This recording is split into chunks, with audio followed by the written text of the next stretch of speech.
और वित्त मंत्री निर्मला सीतारमण जिस तरीके से हमारे सहयोगी बता रहे हैं अपने दफ्तर नॉर्थ ब्लॉक में पहुंच चुकी हैं। आज देश के लिए उम्मीदों का दिन है क्योंकि आज देश का बजट आ रहा है। मतलब देश की आमदनी और देश के खर्चे का पूरा हिसाब आने वाले वित्त वर्ष में क्या रहने वाला है, इसी का एक ब्यौरा देश की वित्त मंत्री निर्मला सीतारमण देश के सामने रखेंगी। और देखिए एक तरीके से रिकॉर्ड जो निर्मला सीतारमण भी बनाती जा रही हैं। 8वां मौका होगा जब देश का बजट अंकित गुप्ता निर्मला सीतारमण रखने जा रही हैं आज सदन।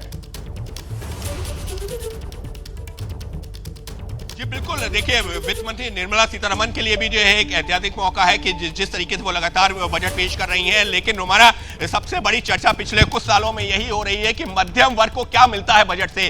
तो इस बार का बजट पिछले कुछ बजट की तुलना में जो सूत्र इशारा कर रहे हैं वो यही इशारा कर रहे हैं कि इस बार के बजट में मध्यम वर्ग, हम लोगों को, आप लोगों को कुछ मिल सकता है। महिलाओं के लिए कुछ खास सौगातें हो सकती है, कुछ खास स्कीम्स का ऐलान किया जा सकता है। उसके अलावा रेलवे को लेकर के, रेलवे इंफ्रास्ट्रक्चर को लेकर के बड़े ऐलान किए जा सकते हैं।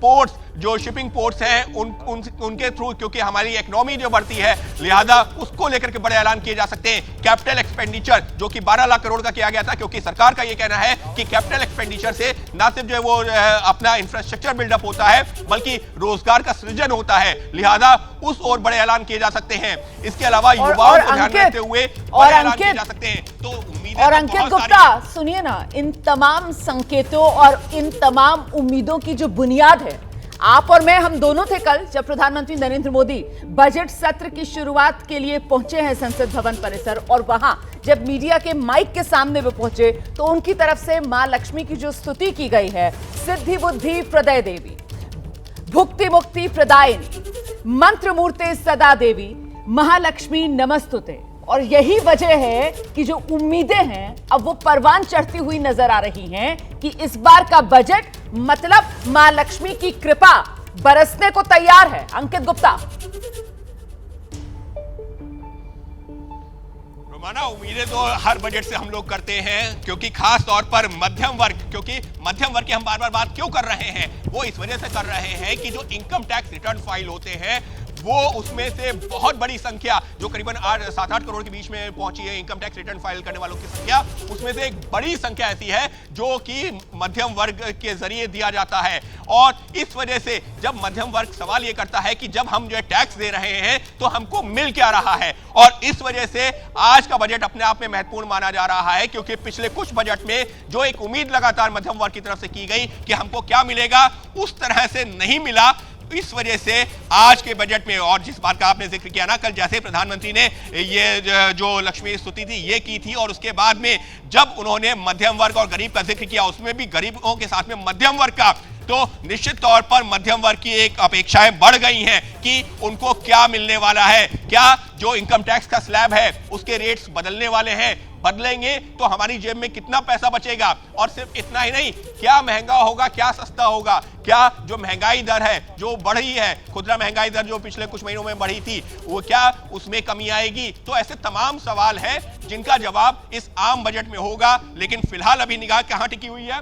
वित्त मंत्रालय के इस गेट पर। बिल्कुल, अभी तो निगाहें देखिए वित्त मंत्रालय के इस द्वार पर ही टिकी हुई हैं, क्योंकि यहीं से अभी वित्त मंत्री बाहर निकलेंगी और अपनी टीम के साथ बाहर निकलेंगी। और वो बजट जो किसी जमाने में बही खाते के तौर पर, लेकिन अब तो वो लाल रंग के कपड़े में लिपटा हुआ लैपटॉप होता है, क्योंकि अब लैपटॉप के जरिए ही निर्मला सीतारमण जो है वो देश का बजट संसद भवन परिसर में पढ़ती हैं, सदन के भीतर जाकर।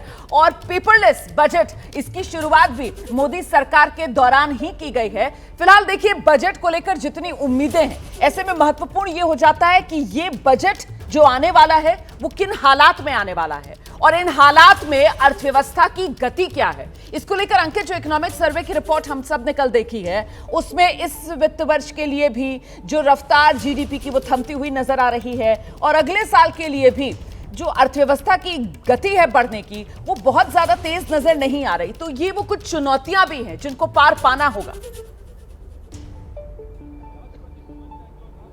निश्चित तौर पर रोमाना देखिए ये एक बड़ा फैक्टर है और जीडीपी ग्रोथ जो है पिछले कुछ सालों में खासतौर पर कोरोना के बाद में जिस तरीके से अनुमान लगाया गया था कि तेजी से जो है भारत की अर्थव्यवस्था बढ़ेगी, उतनी तेजी से नहीं। लेकिन ये सिर्फ भारत की अर्थव्यवस्था का हाल नहीं है, दुनिया भर के तमाम देशों की बात करें तो अभी जो कुछ महीनों पहले अमेरिकी चुनाव होने से पहले तो ये कहा जा रहा था कि अमेरिका में कुछ महीनों में आर्थिक मंदी आ सकती है, जिसका असर देश भर की अर्थव्यवस्था के ऊपर दुनिया भर की अर्थव्यवस्थाओं के ऊपर पड़ सकता है। हालांकि ट्रंप सरकार के वापस आने के बाद में अब ये जो अनुमान लगा रही है अमेरिका में कि उस तरीके की आर्थिक मंदी का जो एक कयास लग रहा था वो शायद नहीं आएगी। लेकिन फिर भी दुनिया भर की अगर आप अर्थव्यवस्था को देखते हैं तो कोई भी अर्थव्यवस्था बहुत तेजी से जो उम्मीद कर रहे थे जो देश, उनकी भी नहीं बढ़ रही है। लेकिन भारत के लिहाज से महत्वपूर्ण क्या है, खुद प्रधानमंत्री नरेंद्र मोदी ने जिस बात का लगातार जिक्र करते रहे हैं कि जल्दी हम दुनिया की तीसरी बड़ी अर्थव्यवस्था बनेंगे, 5वीं पर हम पहुंच चुके हैं और लक्ष्य यह है कि अगले 2 साल यानी कि 2027 तक भारत दुनिया की तीसरी बड़ी अर्थव्यवस्था बने।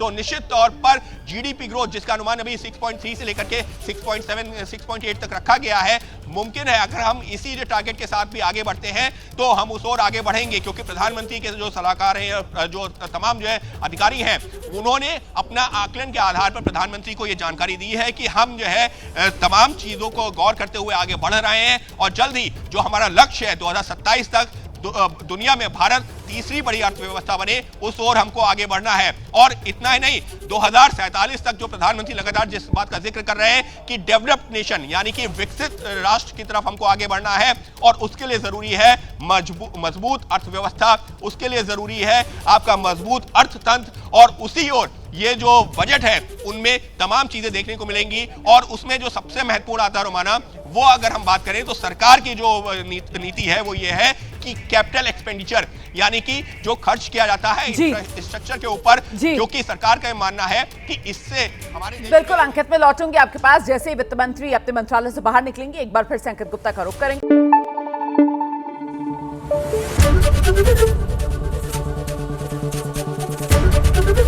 एबीपी न्यूज आपको रखे आगे।